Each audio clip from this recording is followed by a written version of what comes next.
Welcome to the M Group's media channel Behind the Curtain. This is the Mcast that discusses the intersection of marketing and technology and how businesses can position their brands for the digital future. I'm Sarah Harrell with Janessa Meyer from the M Group. Here with us today is Jennifer Kane with Kane Consulting. Kane Consulting is a social media and marketing firm in the Twin Cities where Jen is a principal. She has extensive experience in communication and strategic planning. Most recently, she's been speaking to groups about social media strategy and the wonders of Twitter. Today's topic is on social media and what businesses should know about getting in the game. Welcome, Jen. Thank you. Thank you.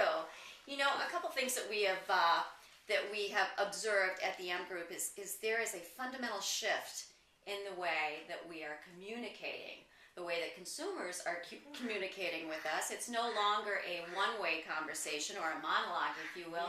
It is indeed a dialogue. In fact, I understand that most recently there's something like 50 million users on Twitter, which is just absolutely astounding. So let's start from the very bottom here. How do you define social media? Well, I saw a term recently that I kind of liked even better than social media, which was socially enabled marketing, which I think is kind of more indicative of using these tools for marketing purposes rather than just conversation. Certainly a huge part of social media is conversation. People connecting with friends from high school, people planning reunions, people doing some business.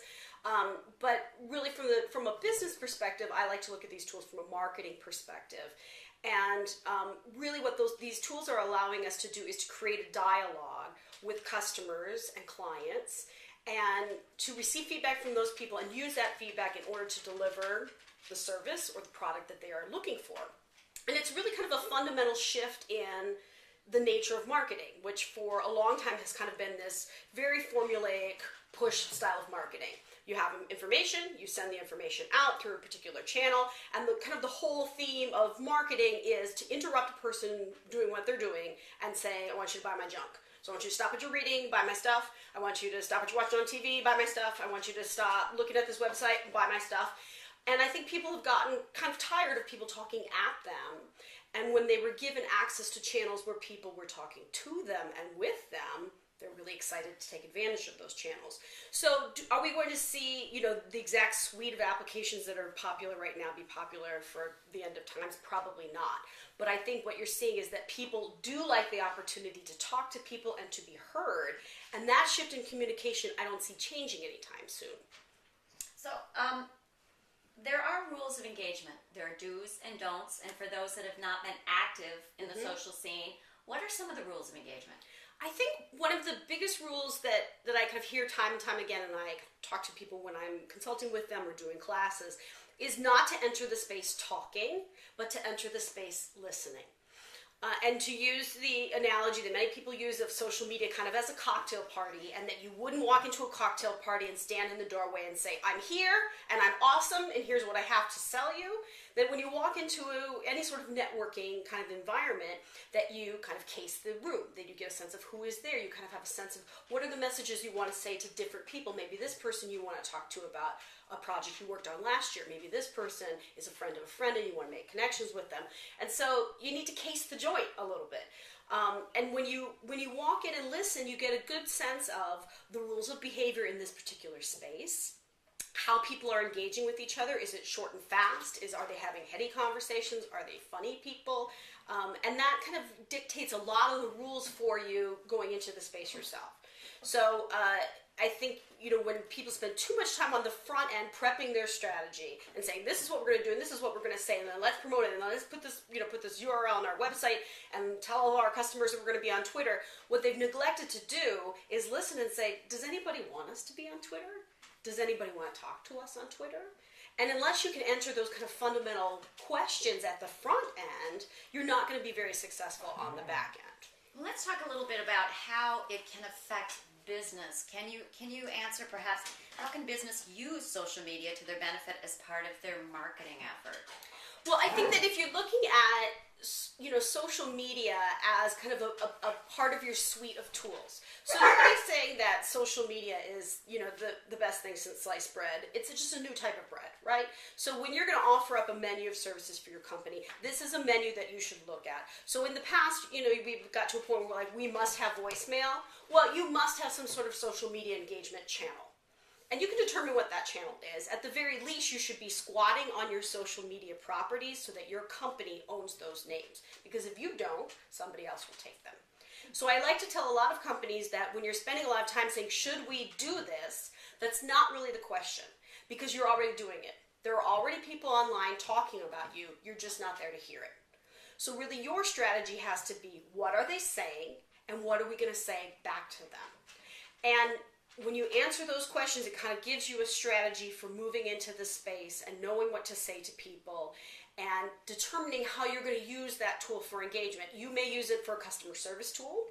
You may use it to build sales relationships. You may use it to build relationships with the media.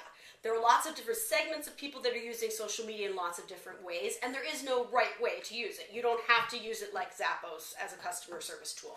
That works for them, but it may not work. If you're in the financial services industry, Twitter may not be your thing, and that's okay. You don't have to use all of these tools. Can you give us some examples, some success stories of how companies have used it? Well, Zappos, which I just mentioned, is kind of like a big success story in that they've deputized many people in the company to kind of have that front-end communications with people. I bought some Zappos shoes on Friday. They arrived, and I took a picture of them and tweeted, I got my shoes. And within about 2 minutes, somebody from Zappos tweeted me back and said they look really hot. Those are great shoes. And the fact that not only are they listening to me, they looked at the picture, they engaged with me as a customer. If I would have said, look at these shoes, do you think they're ugly? They could have been like, well, if you're not happy, return them. Basically caring about your customers, which is nothing new. It kind of goes back to the whole Mad Men style of Rolodex, where you had a Rolodex and you talked about, Bob, and he had 4 kids, and this is when the kids' birthdays are. It's just you're collecting all of that information in a different type of database, and you're using that to engage in people. So opening lines of communication to people who may be unhappy or may want more information from you is a really good way to do that. Comcast Cares is another one that a lot of people talk about. If you go online and you complain about Comcast, there's somebody that's listening and monitoring that and checks in with you. So you don't have to have this person be the person that solves all the problems.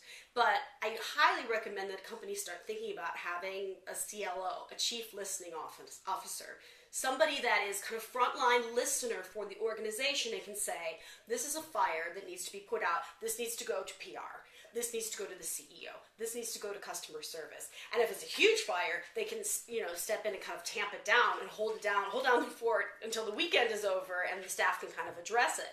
But if you don't have a person that's actively engaged in listening to the conversations about your brand, you're going to probably have some trouble in the future. So how do you get started? How would a business get started? Let's just make this simple. What should they do? Well, I think the first thing that they should do, obviously, is hire me. No, okay. So here's what I think a company should do. I think the first thing that you should do is to start by listening to what's going on in the space. So doing some searches for your company's name, or if you have a particular product offering that you do or a particular service that you do, and get a sense of where are the people that are having conversations about you, where are they hanging out? Are they on Facebook? Are they on Twitter? Where are they? And monitor those conversations. And there are companies that provide monitoring software that can kind of give you reports on these sorts of things, and they can give you sentiment analysis, and they can say, on the whole, what people are saying about your company is not so good.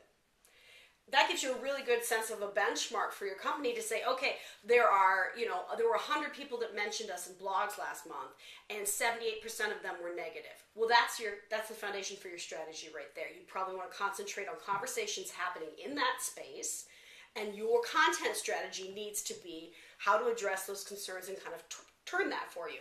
Or you may say, we've got a lot of customer service issues. People aren't getting what they need when we deliver it. So we need to we need to concentrate on having more touch points throughout social media with people. So again, when you're listening, you kind of do some analysis, which is going to give you the sense of where you should start engaging. Terrific. Jen, I want to thank you. Thank you so much. Thank you. Jennifer Kane of Kane Consulting. Thank you for joining us, and for you joining us as well for interviews, discussions, and conversations. to let the outside world peek behind the M Group curtain to learn about the thinking within the agency. If you have any questions or comments, please send us a note at m@themgroupcreative.com. Join us next time on Behind the Curtain for more insights on marketing and technology. Thank you.